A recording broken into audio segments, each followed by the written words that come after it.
नमस्कार दोस्तों, मैं Jitendra Singh RC study point channel पर आप लोगों का बहुत बहुत स्वागत करता हूं। दोस्तों, आप लोगों की परीक्षाएं लगी हुई हैं यूपी पीसीएस, आरओ, एआरओ तथा खंड शिक्षा अधिकारी की। तो इन परीक्षाओं के लिए मैंने इतिहास पोर्शन से कुछ चुनिंदा क्वेश्चनों को चुना है जो आपकी सफलता के मार्ग में मार्गदर्शक के रूप में काम करेंगे। आप अपने कीमती समय में से 10 मिनट का समय निकाल करके इस वीडियो को जरूर देखें, क्योंकि ये वो क्वेश्चन हैं जो प्रीवियस ईयर में पूछे गए हैं और प्रीवियस ईयर में इन प्रश्नों की प्रकृति कैसी थी ये भी मैं आपको बताऊंगा इस प्रश्नोत्तर सीरीज में। तो आप इस वीडियो को जरूर देखें, साथ में मेरे इस चैनल को सब्सक्राइब तथा बेल आइकन के बटन को प्रेस करें ताकि नई नई वीडियो की नोटिफिकेशन आप तक पहुंचती रहे। तो दोस्तों, चलिए शुरू करते हैं। पहला प्रश्न क्या है कि निम्नलिखित यूरोपीय व्यापारी कंपनियों में से किसने सूरत में सर्वप्रथम अपना कारखाना स्थापित किया था? तो 4 ऑप्शन में से आपको बताने हैं दोस्तों। पहला है डचों ने, दूसरा अंग्रेजों ने, तीसरा फ्रांसीसियों ने, चौथा है पुर्तगालियों ने। तो इसमें से किस व्यापारिक कंपनी ने सूरत में सर्वप्रथम अपना कारखाना स्थापित किया था? तो अब तक आप सभी लोग जान गए होंगे। उत्तर होगा ऑप्शन बी, अंग्रेजों ने सूरत में सर्वप्रथम अपना कारखाना स्थापित किया था। और कब स्थापित किया था? तो 1613 ईस्वी में अंग्रेजों ने सर्वप्रथम सूरत में अपना कारखाना स्थापित किया था। सूरत में एक और कंपनी ने अपना कारखाना सर्वप्रथम स्थापित किया, और वह कंपनी कौन थी? तो वह कंपनी थी फ्रांसीसी। और फ्रांसीसियों ने भी सूरत में ही अपनी प्रथम फैक्ट्री 1668 ईस्वी में स्थापित की थी। अब अगला क्वेश्चन देख लेते हैं। ब्रिटिश ईस्ट इंडिया कंपनी ने मुंबई किससे लिया था? तो इन चारों ऑप्शन में से आपको बताने हैं। तो मुंबई किससे लिया गया था ब्रिटिश इंडिया कंपनी के द्वारा? तो इसका सही उत्तर होगा ऑप्शन डी, जी हाँ, पुर्तगालियों से।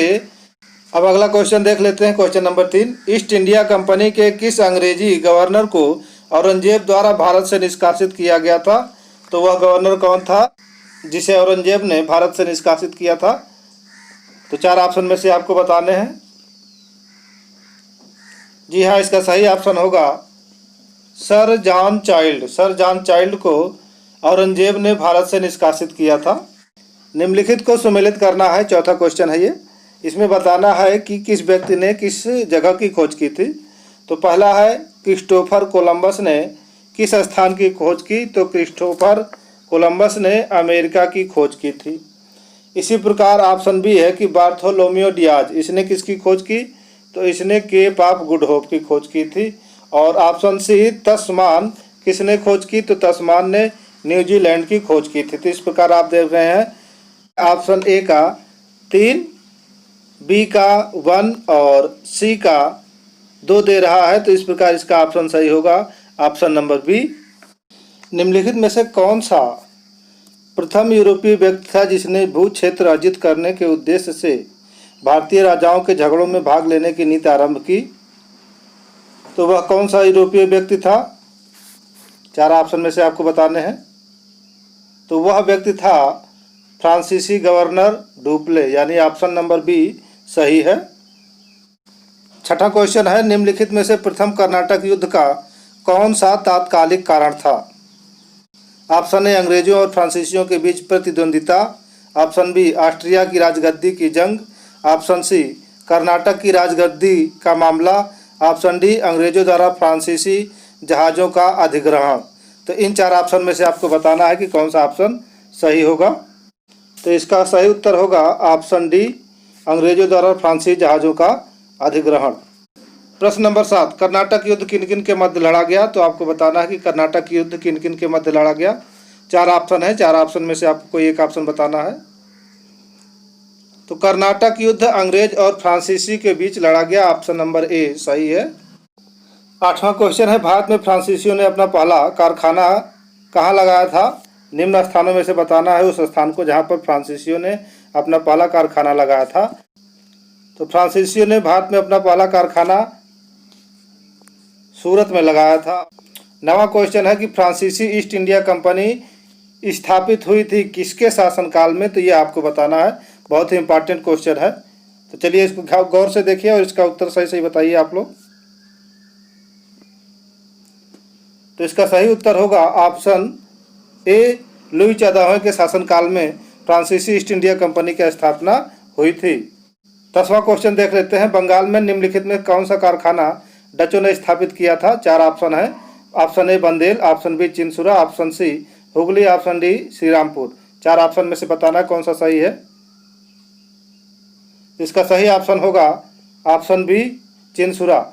11वां क्वेश्चन है। निम्नलिखित यूरोपीय शक्तियों ने भारतीय व्यापार में समय समय पर प्रवेश किया था, तो बताना है इसमें से कि ये जो कंपनियां हैं, इन कंपनियों ने भारत में किस क्रम में प्रवेश किया था। बहुत ही पूछा जाता है इस क्वेश्चन को, तो क्रम बताइए आपकी। सबसे पहले भारत में कौन कंपनी आई, उसके बाद कौन आई, फिर उसके बाद कौन आई, फिर उसके बाद कौन आई, तो इसमें से आपको चुनना है। तो सबसे पहले जो कंपनी आने वाली थी भारत में वह थी पुर्तगाली, यानी पहले स्थान पर क्या होगा 4 पुर्तगाली। इसके बाद जो आए भारत में व्यापार करने वह कंपनी थी डच, यानी दूसरे नंबर पर डच होगा। और तीसरे नंबर पर होगा अंग्रेज, तीसरे नंबर पे अंग्रेज आए थे, चौथे नंबर पे आए थे फ्रांसीसी आए थे। तो इस प्रकार आपको देखना है, पुर्तगाली पहले स्थान पे, डच दूसरे स्थान पे और अंग्रेज तीसरे स्थान पर और फ्रांसीसी चौथे स्थान पर। इस प्रकार आपका ऑप्शन नंबर बी सही होगा। क्वेश्चन नंबर 12 है। उस क्षेत्र की पहचान करें जहां से यूरोपियों को सर्वोत्तम सोरा और अफीम प्राप्त होता था। तो इन 4 ऑप्शन में से बताना है कि यूरोपियों को कहां से सर्वोत्तम सोरा और अफीम की प्राप्ति होती थी। तो 4 ऑप्शन में से सही ऑप्शन होगा option number A Bihar. Bihar से इन लोगों को सर्वोत्तम किस्म का सोरा और अफीम प्राप्त होता था। Question number 13। निम्नलिखित में कौन सुमेलित नहीं है, ये आपको बताना है। जो सुमेलित है वो तो सही है, लेकिन जो सुमेलित नहीं है उस पर आपको ट्रिक करना है और वही चीज़ बताना है कि कौन सा सुमेलित नहीं है। चलिए देखते हैं। ऑप्शन नंबर ए जाप चारनाक को कोलकाता का संस्थापक माना जाता है, ये सही है। ऑप्शन बी फ्रांसिस डे को मद्रास का संस्थापक माना जाता है, ये भी सही है। फ्रैंको मार्टिन पांडिचेरी का प्रथम फ्रांसीसी गवर्नर था, ये भी सही है। गैरोल्ड अंगियार पांडिचेरी का संस्थापक, यह गलत है, क्योंकि गैरोल्ड अंगियार जो है वो पांडिचेरी का संस्थापक नहीं बल्कि कहाँ का संस्थापक माना जाता है, तो बम्बई का संस्थापक माना जाता है। निम्नलिखित में कौन सुमेलित नहीं है, यह आपको बताना है। ऑप्शन है प्रथम कर्नाटक युद्ध, एक्स-ला-सापल की संधि, क्या सुमेलित है। द्वितीय कर्नाटक युद्ध पांडिचेरी की संधि के साथ समाप्त हुआ, क्या सही है। तृतीय कर्नाटक युद्ध पेरिस की संधि के साथ समाप्त हुआ, क्या सही है। निम्नलिखित में कौन सही नहीं है, यह आपको बताना है। तो इस क्वेश्चन को हम देख लेते हैं कि कौन सा सही नहीं है। प्रथम कर्नाटक युद्ध एक्स-ला-सापल की संधि के साथ समाप्त हुआ था, यह सही है। द्वितीय कर्नाटक युद्ध में पांडिचेरी की संधि हुई, सही है। तृतीय कर्नाटक युद्ध पेरिस की संधि के साथ, ये भी सही है। और चौथा कौन सा है, आम्बूर का युद्ध 1760, यह गलत है। क्वेश्चन नंबर 15 देख लेते हैं कि निम्नलिखित में किन स्थानों पर डचों ने अपने व्यापारिक अड्डे स्थापित किए थे। Option A Nagapattinam, Chinsurah, Machilipatnam. Option B Surat, Bharuch, Agra.